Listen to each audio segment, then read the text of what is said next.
Bismillahirrahmanirrahim. Assalamualaikum warahmatullahi wabarakatuh.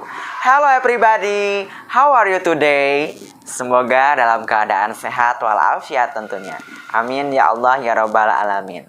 Baik, insya Allah pada pagi hari ini kita akan belajar kembali bersama Pak Yogi dalam subtema 4, tema 1, hidup rukun. Sebelum kita memulai kegiatan pembelajaran, mari kita simak terlebih dahulu anjuran protokol kesehatan yang disampaikan oleh Kementerian Kesehatan Republik Indonesia. Selamat menyaksikan.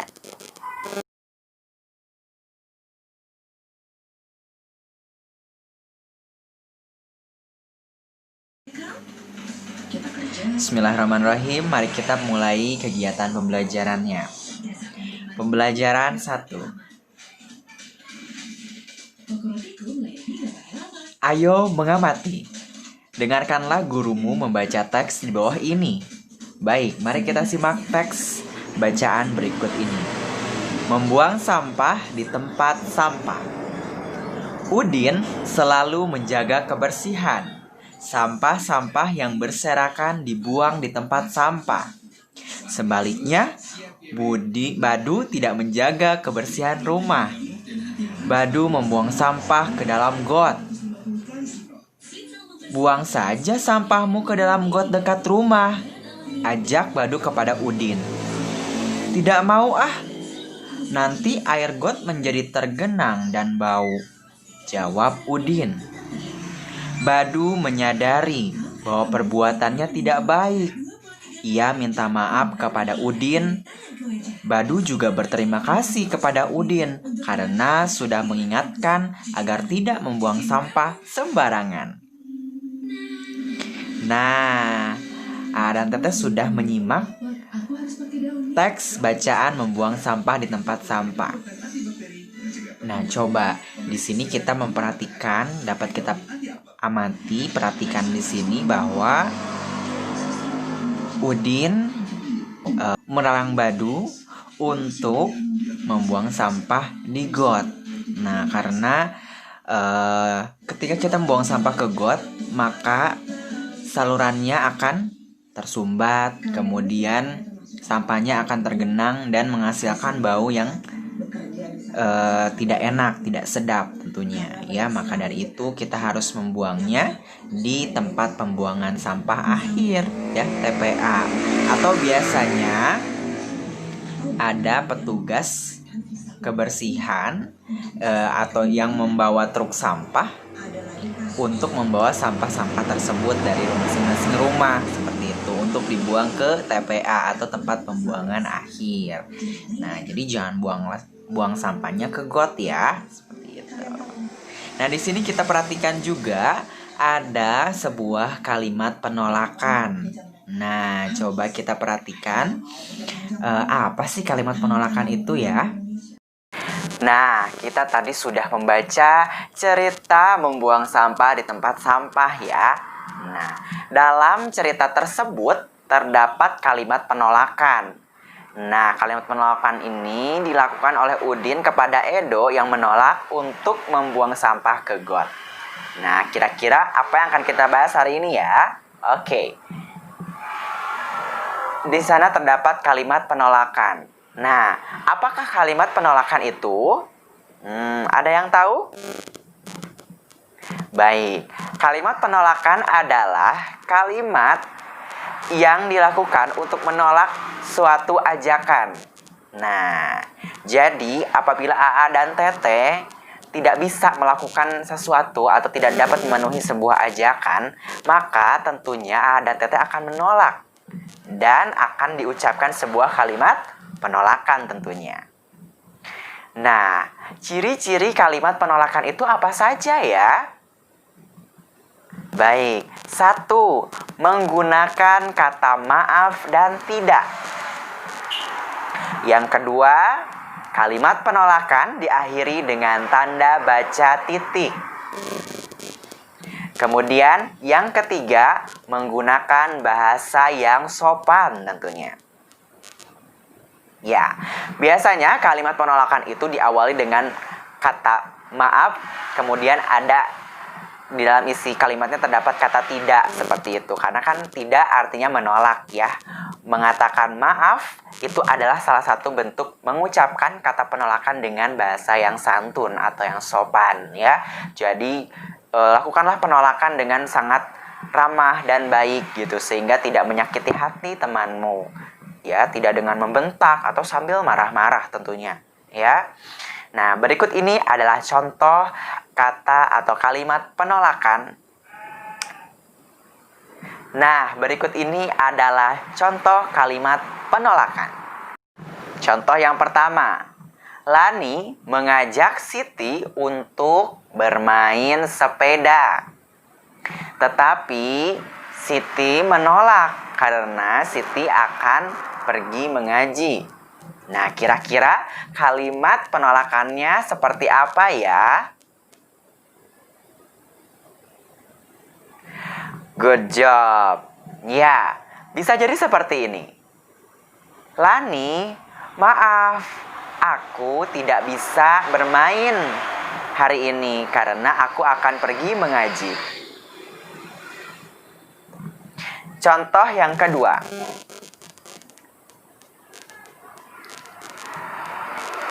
Beni mengajak Udin untuk pergi ke sekolah bersama-sama. Namun, Udin tidak dapat ke sekolah bersama-sama karena akan berangkat bersama dengan ayahnya. Bagaimanakah kalimat penolakannya? Ya, benar sekali. Beni, maaf, aku tidak dapat pergi ke sekolah bersama denganmu karena aku akan pergi ke sekolah bersama ayah. Dan itu yang saya nggak mau terjadi. Nah, mari kita lanjutkan. Ayo mengamati. Amatilah gambar di bawah ini. Urutkan gambar di bawah ini sehingga menjadi sebuah cerita. Nah, di sini ada sebuah gambar ya, sebuah gambar. Di sini gambarnya itu disusun secara acak. Nah, silakan A dan Tete dapat menyusunnya sesuai dengan urutan cerita yang benar. Nah, selanjutnya kita melihat di sini ada sebuah prakarya dengan bahan alam. Nah, di sini ada sebuah gambar ikan ya, ikan yang terdapat di dalam sebuah laut, sebuah kolam seperti itu ya. Nah, prakarya ini kira-kira terbuat dari bahan apa saja ya? Nah, benar sekali. Di sini sudah terdapat gambarnya di sini. Ya, gambar dari bahan yang digunakan untuk membuat prakarya yang ada di bawah ini. Nah, coba kita perhatikan. Di sini ada kertas. Nah, kertas ini tentunya untuk dasar ya. Dasar untuk kita menempelkan bahan-bahan lainnya sehingga akan membentuk sebuah prakarya ini. Nah, kemudian ada pensil. Pensil di sini adalah untuk membuat sebuah sketsanya ya. Kita kemarin sudah belajar sketsa. Ya, kemudian di sini ada biji-bijian. Nah, biji-biji ada kacang kedelai, kemudian ada kacang hijau. Nah, di situ digunakan untuk sebagai bahan untuk menempel pada sketsa yang telah kita buat, gitu ya. Nah, ditempelnya menggunakan apa? Menggunakan lem ini, ya. Dan di sini ada kuas untuk lemnya. Nah, seperti itu ya. Jadi pertama kita buat dulu sketsanya, kemudian kita tempelkan bahan-bahan ini. Seperti itu ya. Jadi untuk membuat prakarya ini atau kolase dari biji-bijian, nah maka bahan-bahannya adalah 1 kertas, 2 pensil, 3 biji-bijian, 4 lem, seperti itu. Yaitu adalah bahan-bahan yang digunakan. Mari kita lanjutkan. Nah, prakarya selanjutnya di sini ada prakarya yang terbuat dari kerang dan pasir ya. Di sini, coba kita perhatikan apa saja bahan yang digunakan untuk membuat prakarya ini. ya. Oke, yang pertama ada kertas juga ya. Kertas selalu dipakai untuk digunakan sebagai dasar ya, dasar untuk menempelkan bahan-bahan yang digunakan. Nah, kemudian di sini ada kerang ya. Di sini menggunakan kerang ya untuk pelengkapnya. Kemudian ada pasir di sini ya. Pasirnya itu adalah untuk ditempelkan pada sketsa yang kita buat ya, seperti itu. Kemudian alat perekatnya yaitu lem ya yang digunakan di sini. Seperti itu ya. Jadi alat yang digunakan perlengkapan atau bahan-bahan yang digunakan untuk membuat prakarya gambar di bawah ini adalah kertas, pasir, kemudian kerang dan lem. Seperti juga ada kuas untuk lemnya. Ya, mari kita lanjutkan. Nah, lalu bagaimana untuk prakarya yang satu ini? Nah, betul sekali. Ya, prakarya yang satu ini dibuat juga dengan bahan-bahan yang ada di atas. Ya, bahan-bahannya apa saja? Ada kertas sebagai dasarnya ya, dasar untuk menempelkan. Kemudian ada pensil untuk membuat sketsa. Kemudian ada gunting ya untuk menggunting daun-daunannya. Kemudian tentunya ada bahan dasar. Paling dasarnya adalah daun-daun di sini, daun-daun kering ya, seperti itu. Nah, kemudian daun-daun ini ditempelkan pada sketsa yang telah kita buat. Ditempelkannya bisa menggunakan lem seperti itu ya. Jadi bahan-bahan yang digunakannya apa saja? Ada kertas, pensil, kemudian daun-daunan dan gunting. Good job. Nah, selanjutnya kita akan belajar kembali mengenai penjumlahan dan pengurangan. Di sini perintahnya adalah tentukan jumlah dan selisih kedua bilangan berikut. Oke, ya di sini kita harus tahu dulu jumlah itu apa ya? Ada yang masih ingat?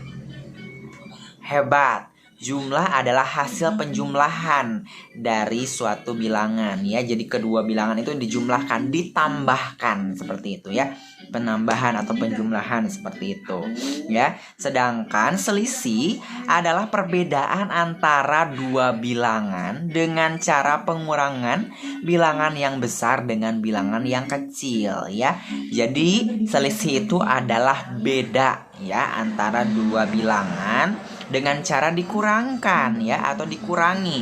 Tetapi dengan catatan yang dikurangi itu yang bilangan besar dikurangi bilangan yang kecil seperti itu ya. Mari kita coba kerjakan contoh yang satu ini. Kita lihat ada 356 dan 344. Kita cobakan dengan menggunakan penjumlahan dengan cara pendek ya. 356 ditambah dengan 344. Seperti biasa, masih ingat caranya? Betul sekali. Kita mulai dari yang paling belakang.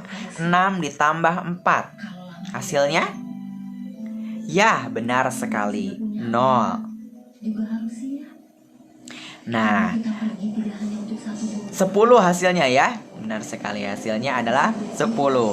Maka 0-nya disimpan di bawah dan 1-nya disimpan di atas ya, disimpan di angka 5. Ditambah 1. 1 ditambah 5 hasilnya 6. Ditambah 4 10. Maka betul sekali, 0-nya disimpan di bawah, maka 1-nya kita simpan di atas.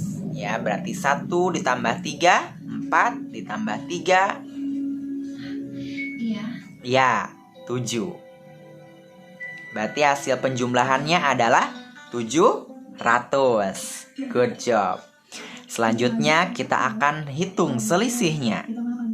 Ya, coba kita gunakan juga dengan menggunakan cara pendek. Berarti 356 dikurangi 344. Ya. Bagaimana? Masih ingat caranya? Hebat. Caranya masih sama, kita mulai dari yang paling belakang terlebih dahulu. Di sana ada angka 6 dikurangi angka 4. Berapa hasilnya? Ya, 2. Kemudian 5 dikurangi 4. Hasilnya Ya. Kemudian 3 dikurangi 3 itu hasilnya adalah 0 ya, karena 3 dikurangi 3 habis. Good job. Terima kasih Bu Ati. Nah, selanjutnya mari kita lanjutkan ke contoh soal berikutnya. Di sini ada 189 dan 511. Kita akan menjumlahkan terlebih dahulu. Berarti 189 ditambah 511. Nah, seperti biasa, kita mulai dari yang paling belakang ya, satuannya. 9 ditambah 1, 10. Benar sekali. 0 disimpan di bawah, satunya disimpan di atas. Ya. Nah, 1 ditambah 8 ditambah 1. Hasilnya benar sekali, 10. 0-nya disimpan di bawah, satunya disimpan di atas. Maka 1 ditambah 1, 2. Ditambah 5, hasilnya 7. Good job. Nah, selanjutnya kita hitung selisihnya. Ya. Berarti kita harus mengurangkan antara 511 dikurangi 189. Oke, A dan Tete ingat, selisih adalah perbedaan antara dua bilangan dengan cara pengurangan bilangan yang besar dan bilangan yang kecil. Nah, berarti di sini karena bilangan yang besar adalah 511, maka 511 dikurangi 189. Saya senang jauh dari suami saya. Ya. Nah, kita coba hitung. 1 dikurangi 9 bisa? Wah, tidak bisa ternyata. Maka kita harus, kita meminjam kepada puluhannya, meminjam 10. Maka 1 ditambah 10 hasilnya? Betul sekali, 11. 11 dikurangi 9 hasilnya? Ya, hasilnya adalah 2. Oke, mari kita lanjutkan. Nah, untuk 1 yang ada di sini apakah masih bernilai 1? Tidak ya, karena sudah kita pinjam, maka hasilnya adalah 0. Nah, untuk itu 0 dikurangi 8 apakah bisa? 0 dikurangi 8? Tidak bisa, maka kita harus pinjam kembali. Kita pinjam ke angka yang di depannya. Kita pinjam 10. Ya, kita pinjam ke 5. Pinjam 10, 10 dikurangi 8 hasilnya? Ya, hasilnya adalah 2. Betul sekali. Nah, di sini angka 5 ini apakah masih bernilai 5? Ya, sudah berganti. Ya, karena sudah kita pinjam. Berkurang berarti. Berkurang 1 berarti sisanya 4. Nah, 4 dikurangi 1 hasilnya? Good job. 3. Ya. Jadi selisih dari 511 dikurangi 189 adalah 322.